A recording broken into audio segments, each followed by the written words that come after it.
What's up, everybody? Welcome to another episode of Music in the Minor League. We are here with our 25th episode, man. We're really excited. We made it to 25, quarter of the way to 100, man, so that's pretty cool. This week, Helf was on the road with his family, so it's just Kim and I doing the interview. And who do we interview? We interviewed our good friend Jordan Joyce from Gallows Bound, and she's also doing a lot of solo stuff now. We met Gallows Bound many years ago and got to be really good friends with him. We kept crisscrossing and seeing each other on the road. I met him at a show in Philadelphia at the historic Shore Road Tavern, which is one of those magical venues you find out in the world, man. Mike Fiedler really had a great place there, and we've kept the friendship going all these years, man. So, you know, Gallows Bound toured the world. They did all sorts of great stuff. They had their latest release. They had a 7-inch called Bones. They recorded with Pete Steinkoff of the Bouncing Souls, which led to Jordan recording an entire solo record with Pete. Right now, there's only a single out, Passing Ships, but, you know, there's more to come, man. We're excited to hear it because Jordan's a brilliant songwriter, and we really enjoy her. So,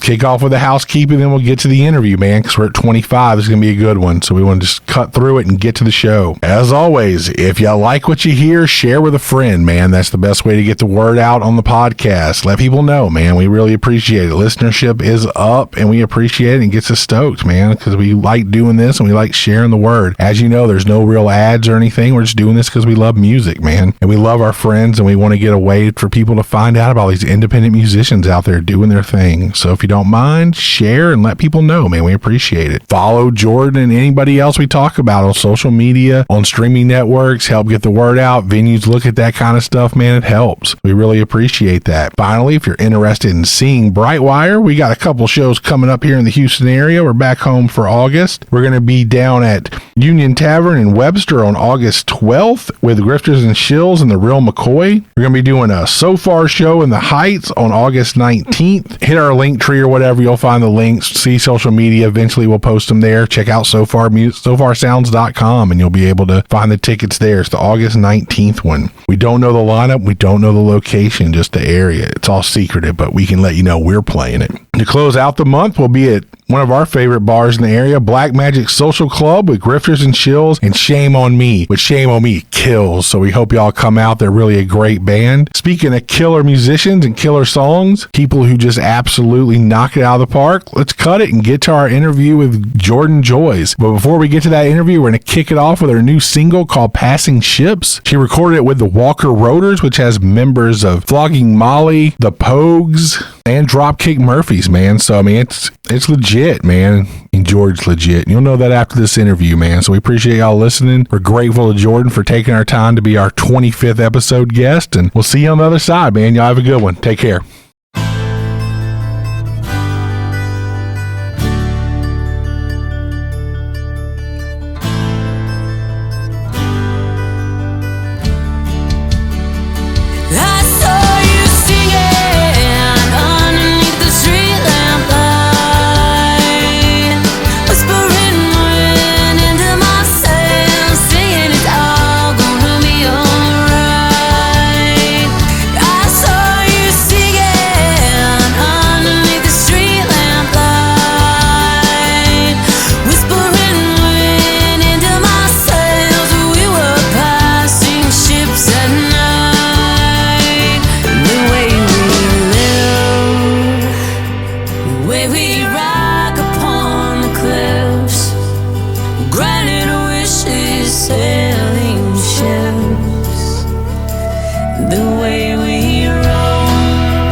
All right, everybody, welcome to this new episode of Music in the Minor League. Today we are here with our friend Jordan Joyce, who's coming to us from New Jersey today. You may know her from her previous band Gallows Bound. Now she's doing solo stuff and tattooing at Anchors Aweigh Tattooing in Asbury Park.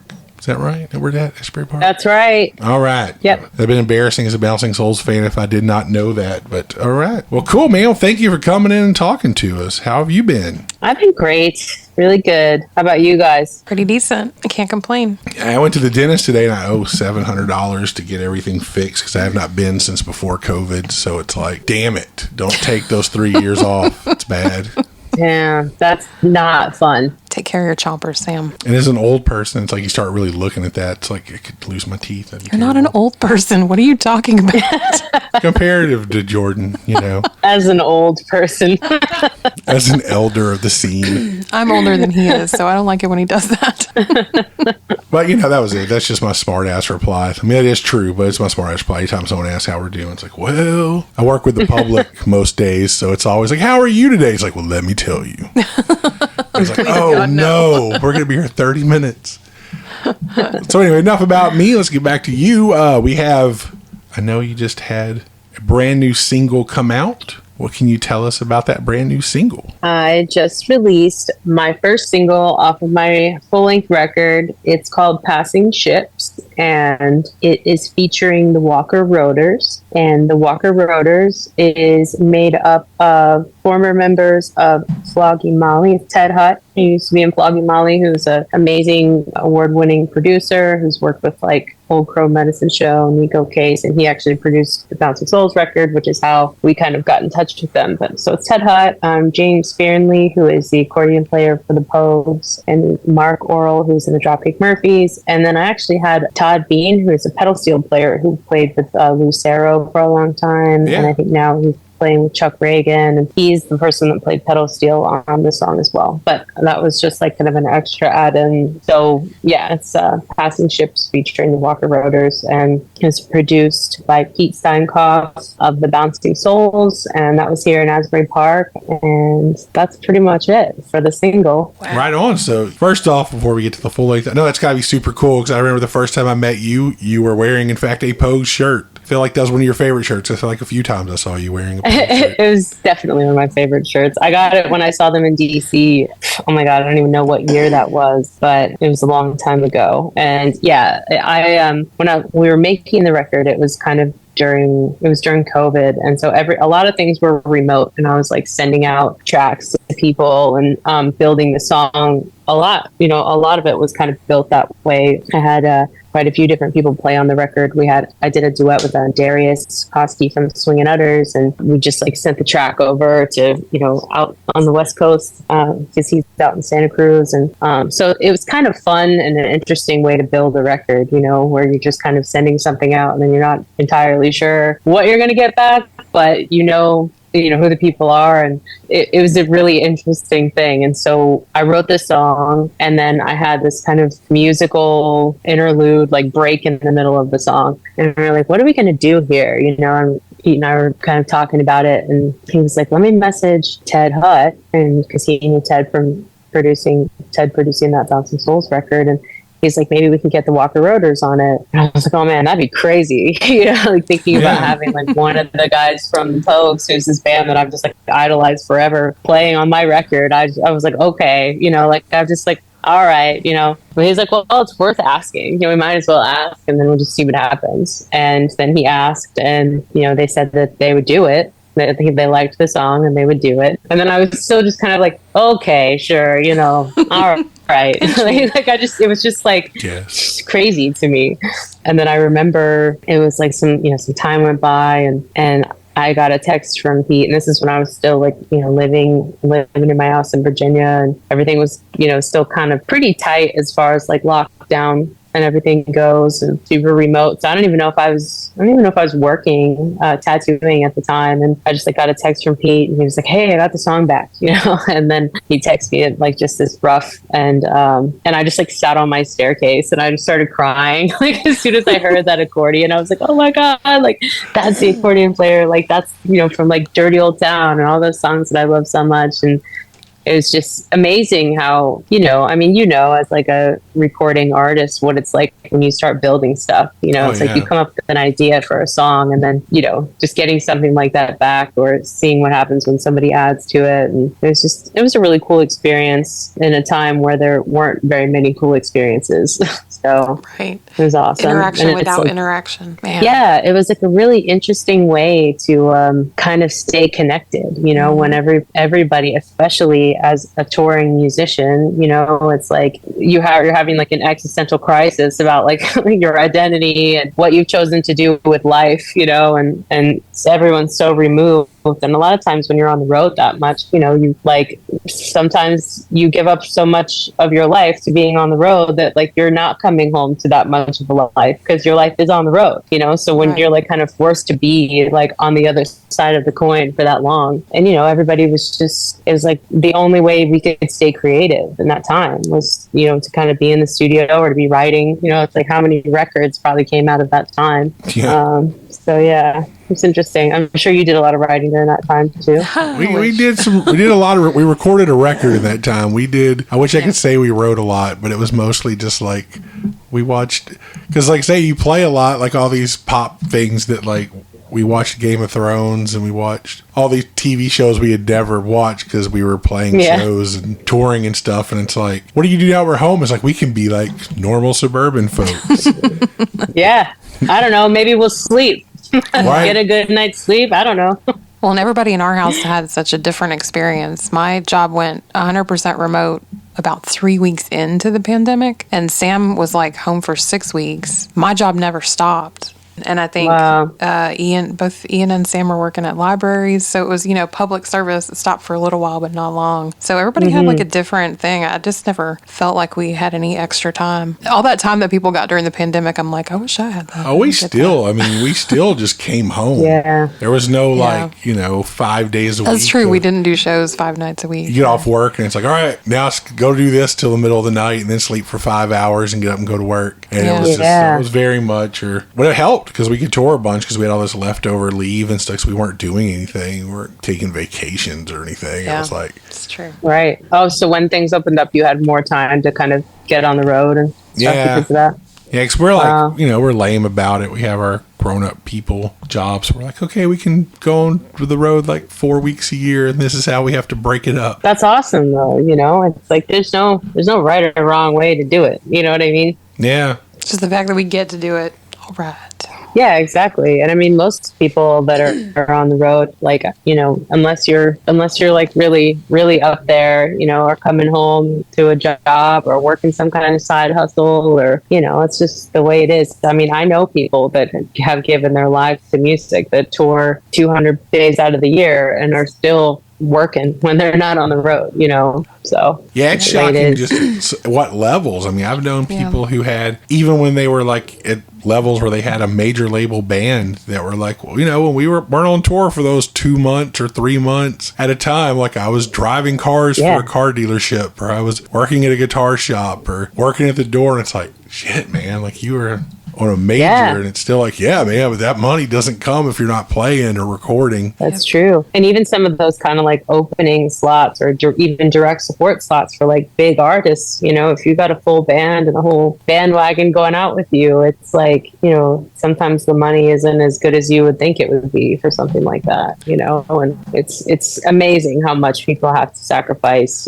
just to get to a point where you can really make a life out of music like that, Yeah. Well, see, but now you're doing it the smart way, man. You're doing it the econo way. It's like, it's just me going out. Don't have to worry about anybody else. You don't have a bass player taking up half the van with his big, giant stand-up bass. The stand-up bass was a band member in itself. Right. Sure. Right. Exactly. Yeah, I mean, it's cool. It's cool to have the ability to do it in many different ways. I think that's the thing that's nice about the solo project is you have that freedom. Ultimately, like the record is all full band. So it's like, there isn't a song on there that's just like stripped down. Actually, I think this song, the single, might be the only song on the record that's like kind of more acoustic. Everything else is like pretty electric and full band, fully produced. And so I'm happy that I have the ability to go out solo and kind of play some of the songs, just me and my guitar, and then I can do that if I want, or I can do a duo show, which I've done in the past, just like me and a stand-up bass.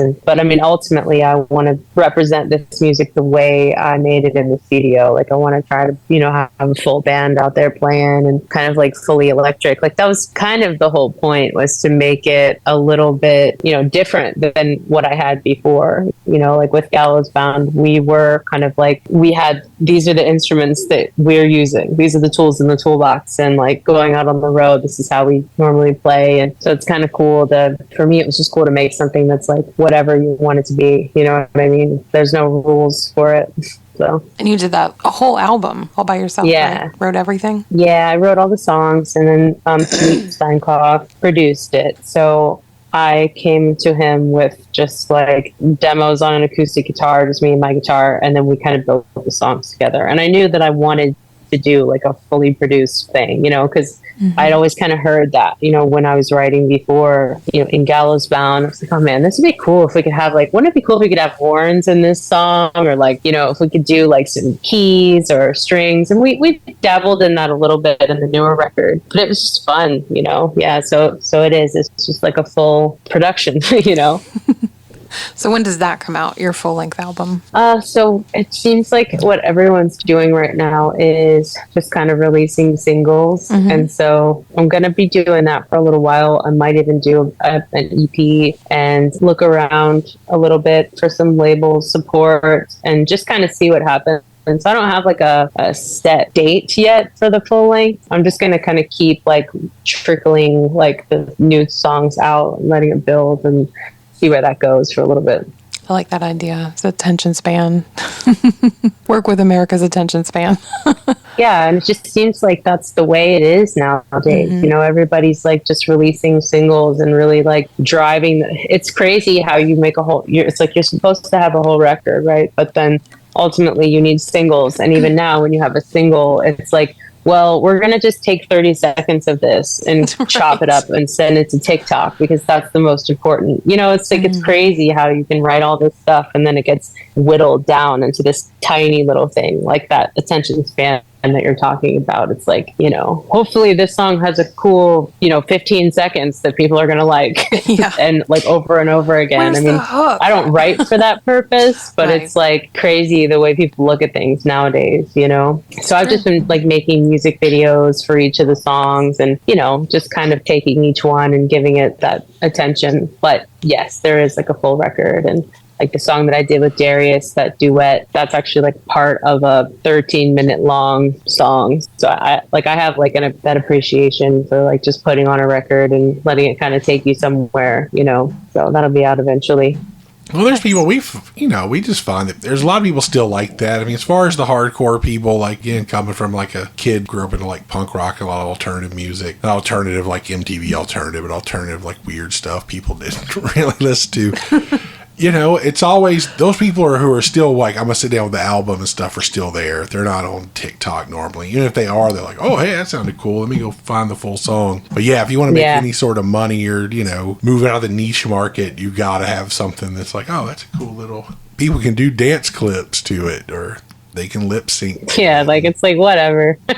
It's like, if it but I love that, just putting on a record. It's like, that's just, there's just nothing like it, It's like getting to watch a movie with your favorite band, just like sitting down and having something from start to finish that you can actually let kind of take you away a little bit. It's just, I don't know, I admire, like, I think I've always kind of strived to be like that kind of musician, where you can like really, and I mean, that's something like, Sammy, that we've kind of talked about before too, like with your writing and storytelling. It's like, it's almost like if this is a chapter of the story and then you've got a whole book, like how do you put it all together on a record, Yeah. It's just such an interesting concept, It's cool when people do that because it's always fun too to sit back and, especially the people and you kind of go, okay, you can kind of see the strings through all of it. Even they're like, oh, I wasn't necessarily writing with an overarching theme. It's like, yeah, but you wrote these, say, within 6 months. And you can kind of see, like, this is what was going on in your life. Or it's even embarrassing. Sometimes you go back to your own recordings, you're like, oh, man, like, if you knew me at all, it was pretty obvious like where I was at that point. Like, oops. Yeah.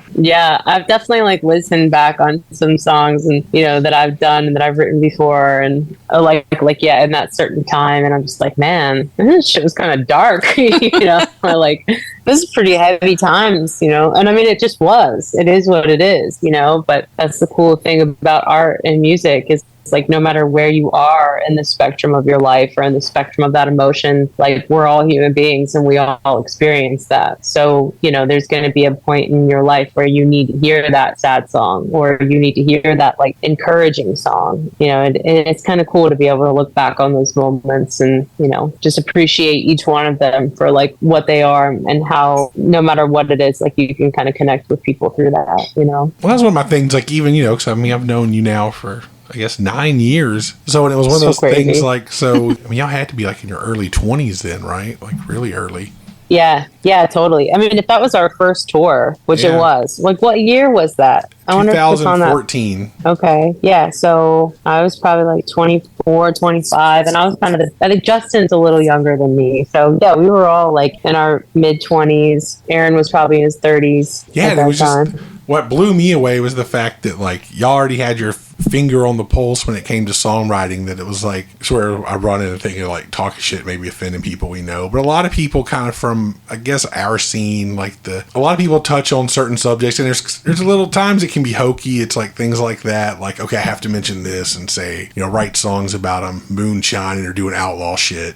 And it was like, it sounded all tough. And it's fun, and there's a place for it. Some people do it brilliantly, and then other people, it feels kind of caricature-esque, and not on purpose, But then it was like meeting y'all. I was like, man, these kids are like in their early 20s and stuff, and they're throwing down songs that are like, damn, like that's a real song. Like, that's a real deal. Like, how the hell did they already have? Just wanted to give y'all a hug because, like, what if y'all had happened to you? You can already touch, dude. Yeah, this. I mean, that's true though. It's like, I mean, the songs that I wrote, like, that's like, we're kids from the Shenandoah Valley. Like, we're from, like, we get that honest, like, we get it honest. Like, that's that's what people say. You get it honest. And like, we got it honest, like, we went through some shit in our lives, and, but it's funny because when we met you and we went on that first tour and when we played that show together in Philadelphia, we didn't know about Muddy Roots. We didn't know about that scene. And like, it's just interesting how we were writing that stuff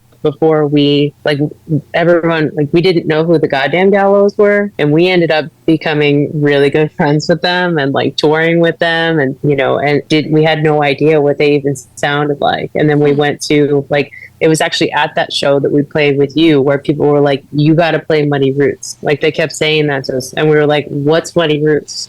And that was the first time we'd heard about it. Was Mike from the Shore Road was like telling us about this festival, and you guys would be perfect for it. And we're like, okay. Like, we just kind of like, we were just so excited to be playing that we just kind of kept like, all right, cool. We just like follow that little trail. Like, someone tells you, oh, you should check this out, or you should listen to this band, or you should tour with these people. And we just kind of kept doing that. But yeah, it's wild because we never tried to be anything other than what we were, and we were just a bunch of kind of like punk kids that grew up in the mountains, in the valley of Shenandoah Valley, Virginia, and like, we would sit around campfires with no electric instruments and play acoustic, and then it just became what it was, and I think that like that kind of authenticity is something that I don't know, you can't fake it, you can't hide it, No, because there wasn't anything like pretentious about it either. It was like, same deal. It's like y'all came up and was like, hey man, what's up? I think I ended up having like Justin and Aaron like come up for a song. It's like we just went over it once, and it was like, all right, dude, we can play with you on this one. Okay, just so this. Cool. Like, I was like, these were like, hey, y'all were musically had the chops, and then B, just like the songwriting was just killer. Like, that was one of those ones where it's, I mean, I had listened to stuff y'all had, I think, on Bandcamp. Y'all had the first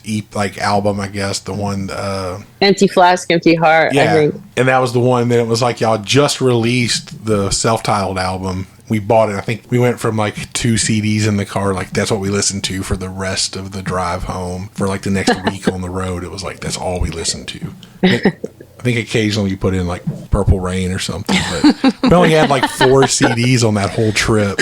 My ex-wife had got a car that had a CD player, and it was like, I don't have any CDs. Like, I'm not going to listen to my own, So it was like, went and hit the Walmart bin. I think we got that. And Pat Benatar. I was about to say, you went on a road trip without like the classic CD book, yeah, like where you could just flip through. our idea was we were going to play with these people and we'll get CDs from like the first few shows. I was like, I don't have any music like recorded. And I was like, well, shit. Okay. So this is happening. But we do that. We tend to collect CDs along the drive. And now we have That's so Spotify. cool. You can just, add people immediately. Speaking Yeah. of Spotify and Apple Music and all that, but your new single is out, right? On all of the those, streaming yes. platforms. Yeah, it's everywhere where you can listen. Awesome. Just wanted to get that in there. But yeah, I just had to, Thank you. I had to go on my oh my God. But I mean, seriously, we've talked about this, like how well the songwriting and all that stuff done. Like when my brother killed himself and everything via substance abuse, like when, I think Guardian was a song I listened to like maybe like 100 times, not probably like 50 times. And it was just like that one that was like, it was a comforting thing because it was like someone captured, I'm assuming that's what, I always say, I assume that's what it was returning to, pertaining to. But I was like, someone got it and someone did it. And it was like, it was one of those things where it shows that like, you're already hitting songs that are comforting to people who are snobby songwriters. So. Yeah, it's wild, it's wild. And it just, I don't know. Like I said, we just did it because we loved it. And like, Justin and Aaron getting up and playing with you, like, that's just the way, like, they just loved it, and we were just happy to be there. And with the music and the songs, like, for me, songwriting has always been cathartic. It was like, this kind of needs to happen, and like that song Guardian, it's like losing someone close to you, important to you. And then, there comes a time when you still have these memories, you still think about it, and it's like the world kind of keeps turning. And it was like my way of getting to kind of still like let that out, like kind of have some catharsis and like heal from it a little bit. Like, I guess they say like when you share your story, there's like something about that's like liberating and can bring healing. And so for me, that's kind of how that went. It was like, I'm going to sing this song. I felt like I just had to write it. And there aren't many songs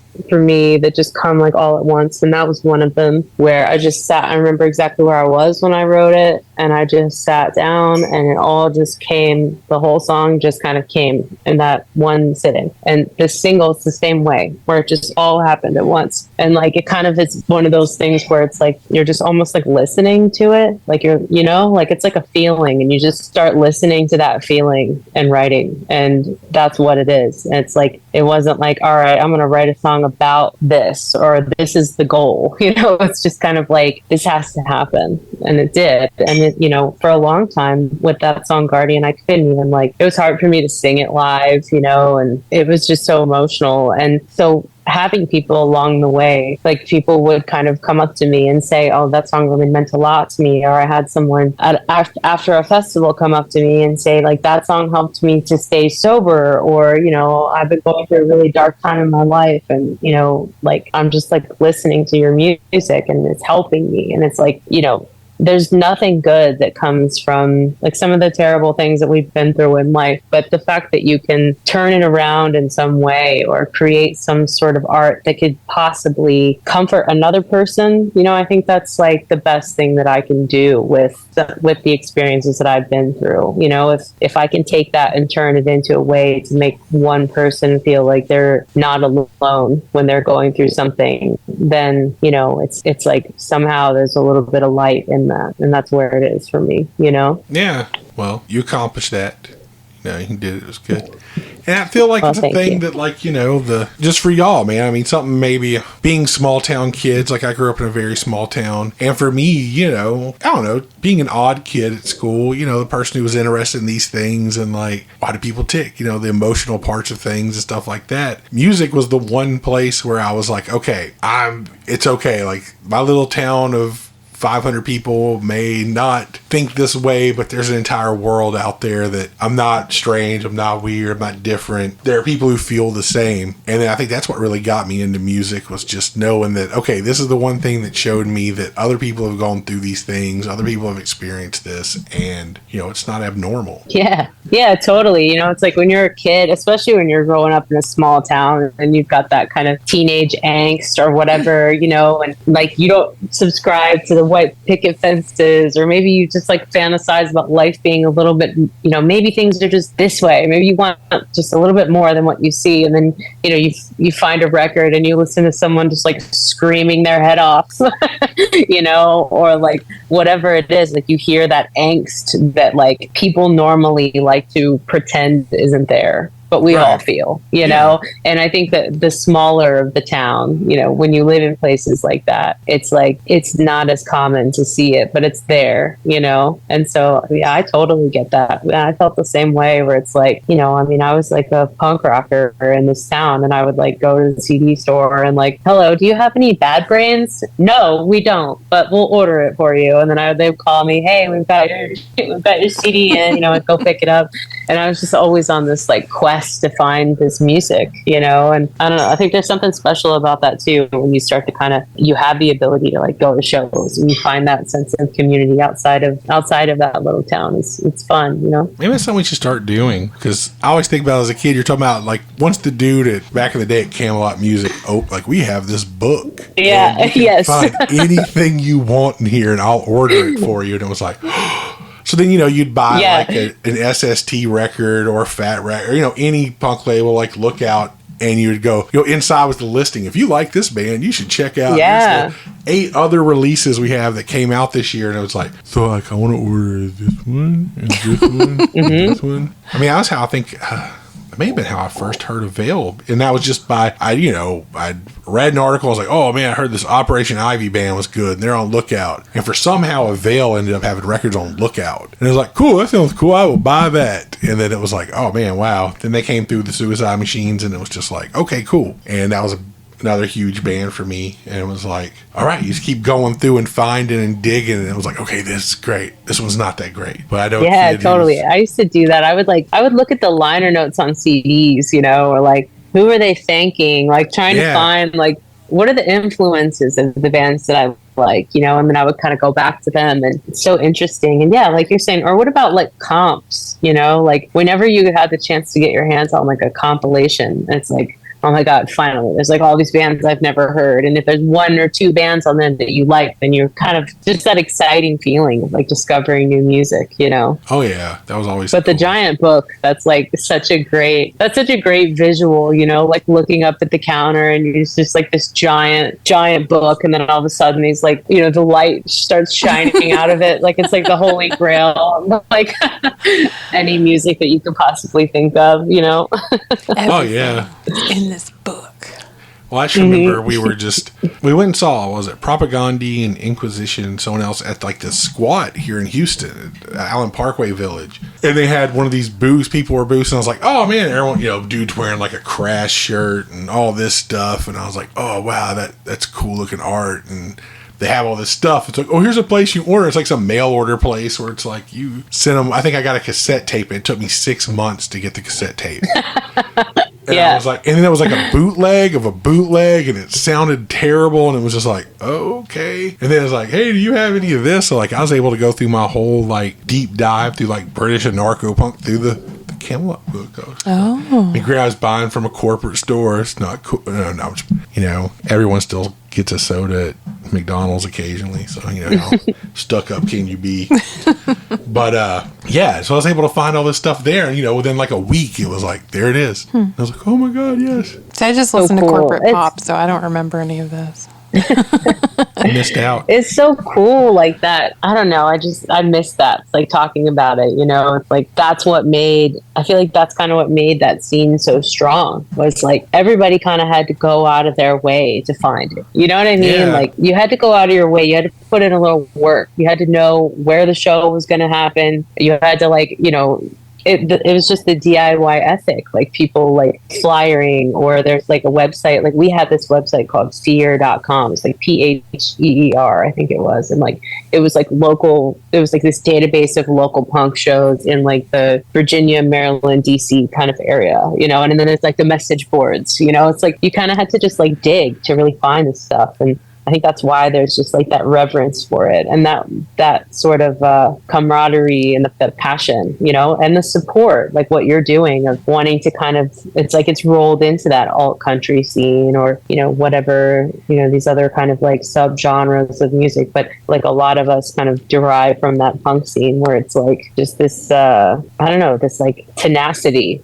You know what I mean? Yeah. And you just, well, that's what's cool. And plus, you knew when you went to the show, it's like these people are into music. Like, these people didn't just walk in. You know, these were people who were just like, they're as crazy, you know, they're as into this as I am. Like, this is their thing too. This is like, you know, and that's kind of what's cool with a lot of the stuff now. I mean, you see, like, with, you know, the whole Muddy Roots thing, and then you got like people off of that doing like Vic's doing Pawn Stock up in Nebraska, and then Lane Holmes does the Choice City Stomp stuff in Fort Collins, and it's kind of the same deal. And then we had a dude here, Avi, that did Folk Shit Up, and it's kind of the same thing. It's like that whole scene, but it's the same deal. None of these people are accidentally walking in. These are people who have done all this deep diving to find all these crazy bands. Yeah. Even, like Muddy Red, I've still never been, but the lineups are always like, I love it because it's like, here's like a metal band, and here's like this like almost pop rock band, and here's like, you know, folk punk band, here's this, and it's like, you can tell there are people who are just like music nuts. They're like, I love all of this music and I want it all at the same place. It's not going to be like it's one genre represented for 3 days. It's like no, we're fucking music nuts and we want all of it. It's super cool. I love that. You know, I love how they kind of opened up to some different genres, and I think it's important. You know, it's cool. It's like, because that attitude is still there, and you know, the reverence is still there, and it's like kind of like what we're talking about, you know, going from that like underground punk scene, like that can translate into other genres. You know, it's not just exclusive to a certain genre. It's more like an element of soul. It's like an attitude, you know, it's like something about that, you know, then I think that can bring people together for sure. And that's like the best part about music, you know, bring people together, make it. I'm saying, you make friends around the country. You know, 9 years later, doing a podcast with someone you met in a bar in Philadelphia. You know, so it's kind of that. Yeah. It's like, hey man, like we had this and it was cool and it was a lot of fun, man. That's true. And it's like, how do you hold on to something like that in the digital age? You know, it's like, because those things do happen from, I mean, that was a DIY tour. You know, that was our first tour that we did. And that was probably a DIY, you know, that you probably booked that tour for yourself, right? Yeah. So it's just like, you know, it was kind of in that same spirit. And there's something about that where, you know, when you're touring on that level and people are inviting you into their homes and, you know, like really just trying to make it work. Like those are the bonds that you have for life, you know. I don't know, it's great to still have that, those people that are passionate about music and reaching out, you know, to kind of like to help out artists along the way, or you know, because it's like an enduring thing, you know. Gives you a lot of apprehension too, because like you go, you know, anytime you're in a group of people you don't know, you're normally uptight, like a little like guarded. Like, I don't know these people, I don't know what's going to happen. Got to be cool until it gets cool. But then when you kind of walk into a situation like that, like especially like someplace like Shore Road Tavern was, I think I was in there 2 minutes before like these two, I think they were brothers or something, they were like making fun of me because of my last name Barker, like, oh, Mom Barker, they're like making fun of me, and then everybody's like already just piling on. I was like, okay, these are a bunch of drunk music nuts that are already like within 2 seconds, we know you're safe, you know, you're here, and Mike's just like, hey, what's up? So it was just really cool how it went, just like, and not even just that place, but any place you go, you're like, you know, these people are into the same stuff, you know, you're usually safe. Kind of like when me and Kim started dating, like this band's going to stay with us, and it's like, but how do you know them? It's like, I really don't, but you know, we've had plenty of bands like, but they would have killed the other 5 families first before they got to us. I'm pretty sure they're not like serial killers. I do remember that actually, because it wasn't that long after we started dating, and Sam was like, yeah, there's a band that's going to stay with us. And I'm like, where are they going to stay with us? It's a good thing about bands. Most of them are like, we got sleeping bags and... Yeah, they're like, we don't care. You know, as long as we're like indoors, really, that's just, you know, plumbing, that's a perk. You know, if you got that, that's great. You know, heat would be awesome, but like, no big deal. It's like when you're like on the, like just a DIY touring punk band, like your requirements are so it's just basic survival. Glad we can help. And I mean, I remember like when we first started touring, like we would put a sign out, you know, at the merch table. Like we'd be like, we need a place to stay. Like it's if you think about that in any other context, like being surrounded by like the band, that's fine. I would do that. I would never do that.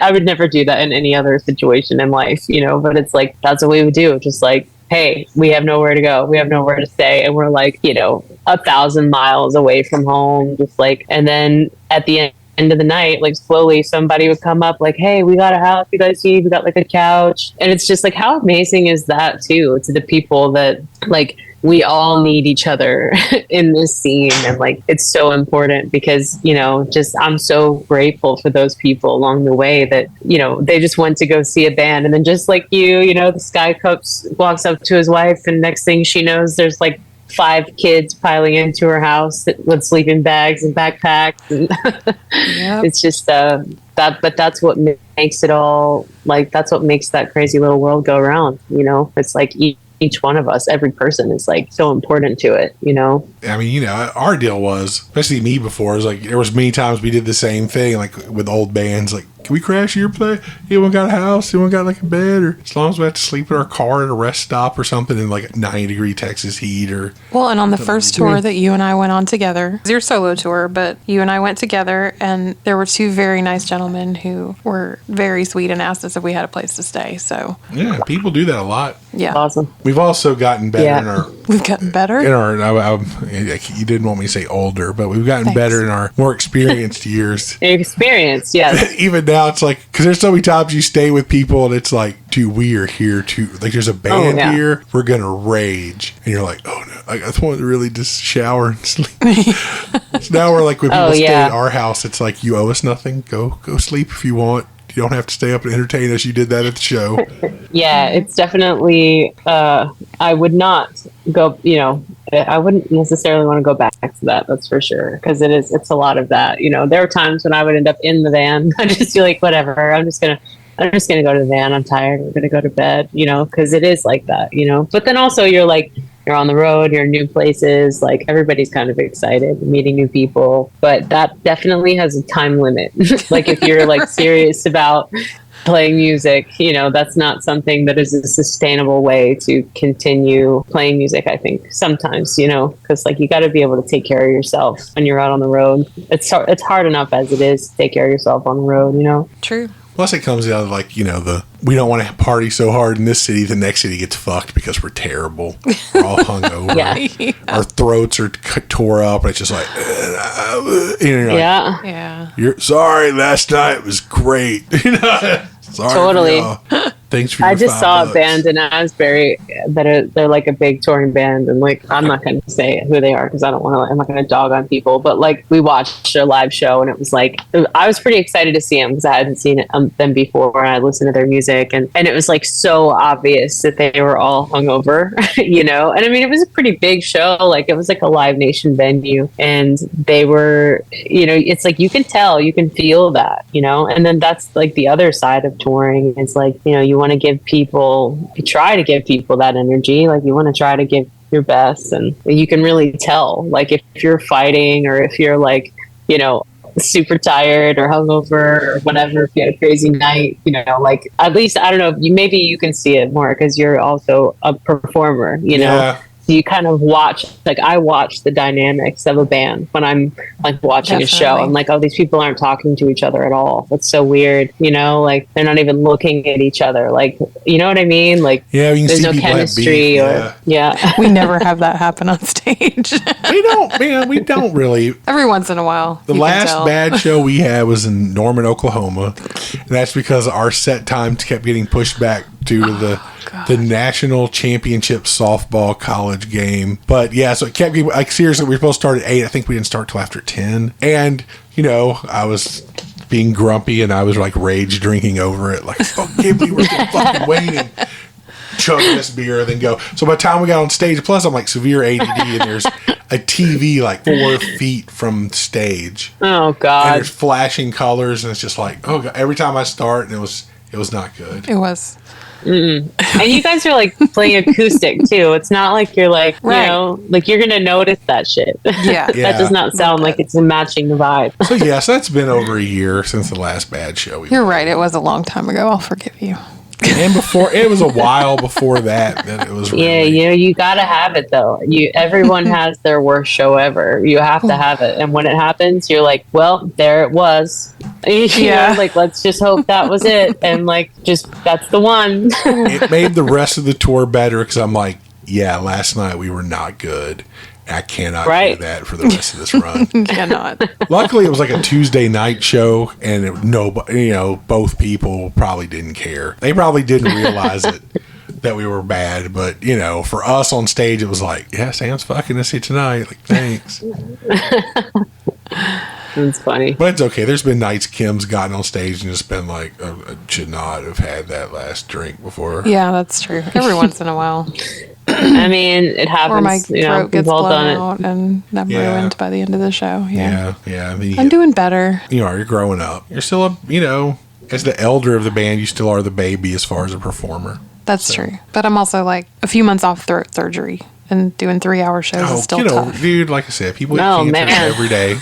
I would have beat you. You're fine. People do get cancer every day. Right. It's not that special anymore. I still have cancer. I don't know why you do. Throw that card here. I'm just saying. I don't know why you have to act like I do. You're embarrassing yourself. This is how we love each other. This is how we talk all the time. I can really feel the love in the room. We're just joking. She's always like, it just becomes. He does a everything for the band, so I have to play it up that I'm a diva. It was funny for the new record we're working on the other night. It made me laugh because most of Kim's songs are about leave me alone. I want to be by myself. So we always talk about all of her. These are all her songs about how she's going to go solo. But then I realized probably the best, I'm not going to say the best song I've had for this new record that I wrote, but the one that sounds the coolest right now. And I'm like, shit, that one's about being by myself. It's like, guess what we were feeling during that songwriting time in 2020 and 2021? Maybe we wanted to be by ourselves a little bit. Better off going, get out of town, leave me the hell alone. That was basically it. Like, we've been in the house with each other for years, and it was like, okay, man, I love you. Like, we don't fight, but it's like we still could use some alone time every once in a while, or our own rooms would be great. Yeah. I mean, I don't know about you, but to me, it's really, I cannot perform songwriting. Usually, even if there's people in the house. Yeah, you and I both have that issue. I need to be alone. Yeah. Because I start getting self-conscious, like someone's heard the same. Even if I have most of the lyrics and I start working out the music, it's like they've heard this chord progression for 40 minutes and they hate me. I have to stop. Then when I'm by myself, there's no way. Yeah. It's like, just don't look at my shame moments. Wait till it's good. You're really going to sing that? It's not done. Yeah, no, I couldn't do that. No. Good. Okay, so I'm not weird about that. No, and I'm the same way. I think we all need alone time to process things. Just me, but... And just to get over that whole, because, it's a very self-conscious exercise. You're like, oh, God. You write a song like, this one rules. The next day you come in, it's like, ooh. What was I thinking? This is terrible. I didn't realize I was still 14 inside. So that's so true. It's okay. So, see, that's just more of our way to set you up to say, I feel the same way. So then we feel less alone. Like, even Jordan writes some duds here and there and comes back and it's like, ooh. Well, she did say during the beginning that everything doesn't have to be good. Yeah. Just keep writing. Yeah. Yeah. No, I'm not saying that that's what the whole next record sounds like, but right. Oh, the whole next record's great. I'm saying you write some and you're just like I said, that excitement. And then the next day you come back, it's like, this should start Dear Diary. Right. Because that's how that's a diary entry. Exactly self-absorbed and just annoying the song is. It's like, man, I know. It is funny. It's funny how you can go back and forth like that. Like, you're like, oh, this song's so awesome. You're like so excited. And then you go to bed and you wake up the next day and it's like, oh man, I don't know. Like, it's just like the whole thing. What was I thinking? So funny. Keep doing it every day. So, all right, we're going to touch on some other things before we get done with this. So, again, I know you're working with Pete Steinkoff. He did your record. I know he did the yet to be released Gallows Bound final record. Yep. And so, how'd y'all get hooked up with Pete, man? I mean, So when Gallows Bound went on tour in Europe with Creep Show, we toured with them quite a bit. They're this amazing Canadian band that we were really good friends with. And when we went to Europe, we started writing.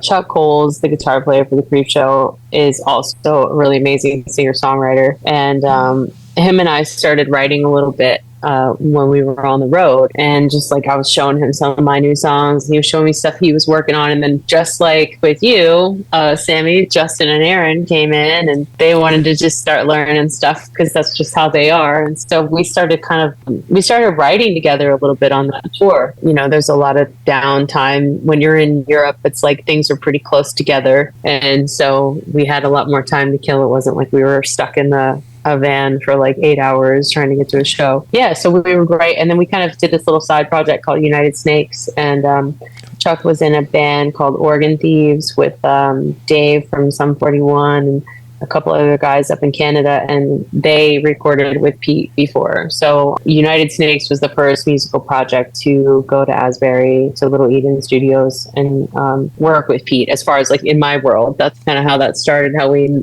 met him. And then so it was like me and Justin and Aaron from Gallows Bound, and then Chuck, and we did like a little EP, and that's out. You can find that on Spotify. Is that are the 7 inches still available? Do you know? Oh man, I don't know where. I don't know. And I'm like, I never read the liner notes to see that it was recorded by Pete. I have it. Yeah, that's how it all kind of started. That's how we got introduced to that studio. And then I loved the vibe. I really liked working with Pete. I loved Asbury. It's just, there's just something about it, you know, and it was just, Pete has a really, like, it's a very efficient and unique style. Like, I don't know, I like the way he recorded the acoustic guitars, and you know, just he brought this like kind of element to it. It's like it got this kind of energy and momentum just because of the way he records, you know, and his whole process as a producer. And so I loved it, and I was like, do you want to do the Gallows Bound record? And he said yes. And then so we went up to do the Gallows Bound record, and that was an awesome experience for everybody. And after those 2 projects, I felt like Pete really kind of knew my voice. He knew like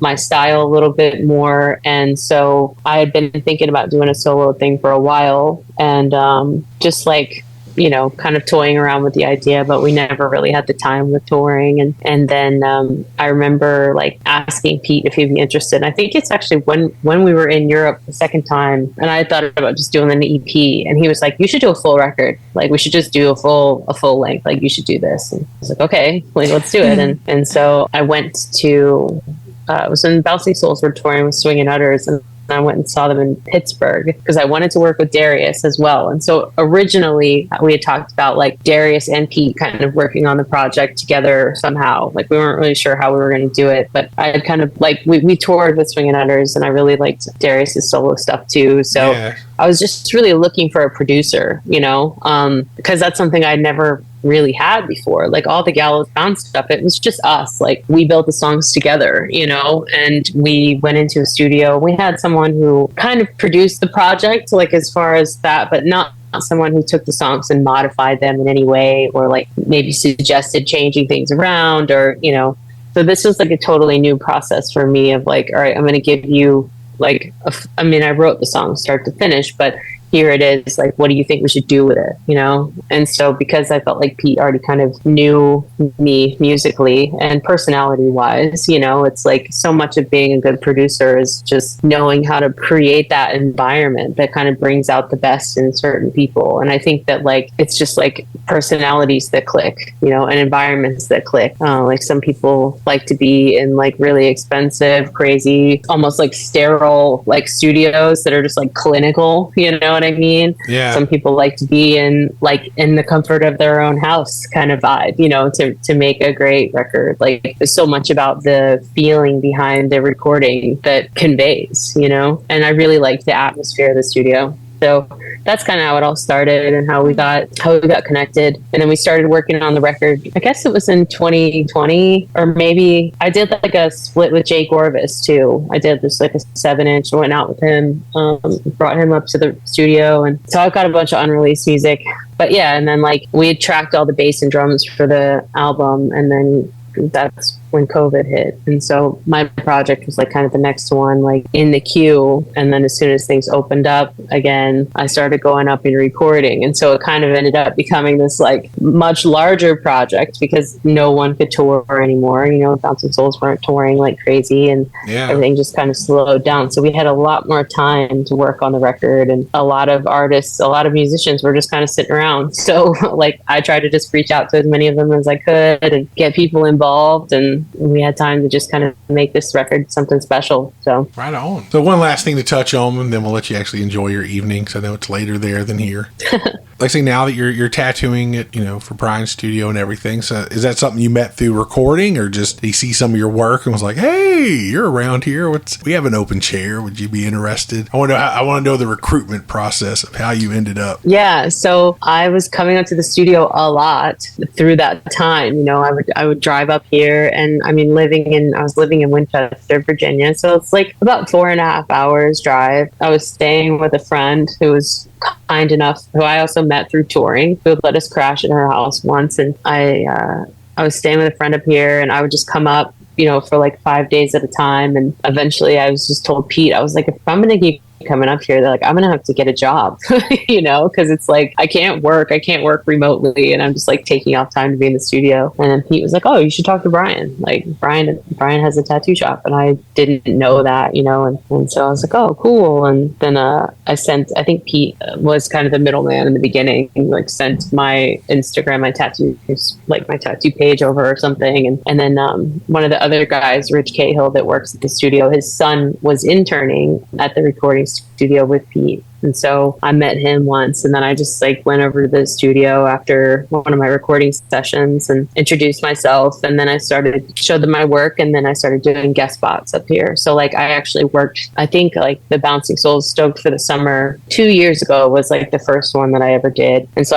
I just came up and did a bunch of Bouncing Souls tattoos on the fans, and, just kind of slowly like would come around, work for a little bit. And then finally like a place opened up here, and I was like, okay, Brian, like, do you want like a full-time tattooer? Because like I would like to be here, and he was like into it. So that's kind of how it all happened. That's awesome. No, it's just cool. It's really cool.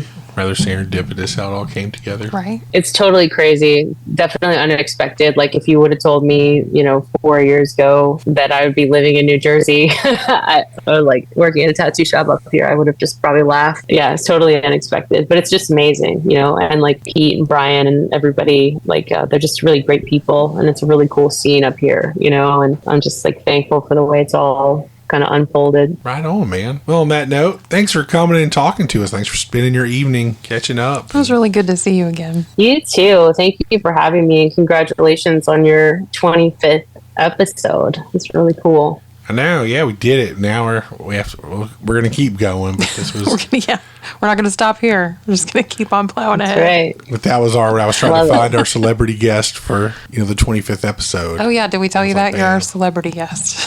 Oh, thank you. What an honor. So, Jordan Joy, celebrity. If not yet, soon. There's no reason not to be. Yeah. Oh, well, thank you guys. I appreciate it. All right. Oh, I have to say goodbye. Goodbye. All right, y'all. We hope y'all enjoyed this episode of Music in the Minor League, our 25th, yet again, to mention that. Really excited. Thanks to Jordan for coming in and talking to us. It was great to catch up and hear everything she's up to. Keep an eye for new singles and tour dates. They're coming soon. She just came back from Muddy Roots Europe, so I know she's got some things brewing locally in the U.S. So just one last reminder, if you like what you heard, please share the podcast with a friend. This is the best way for us to reach new listeners and to help Jordan and any of the other bands we talk about reach new listeners, man. It really helps them out. Before we go, we're going to leave you with one last song. This is from Gallows Bound. This is the last single they released that they recorded with Pete for their full length that's yet to be released. But it's called Bones, and it's a great one. Great instrumentation. Like you can see, some bands have lightning in the bottle, and this was one of them, man. Have a great one. We'll see you in 2 weeks. Later.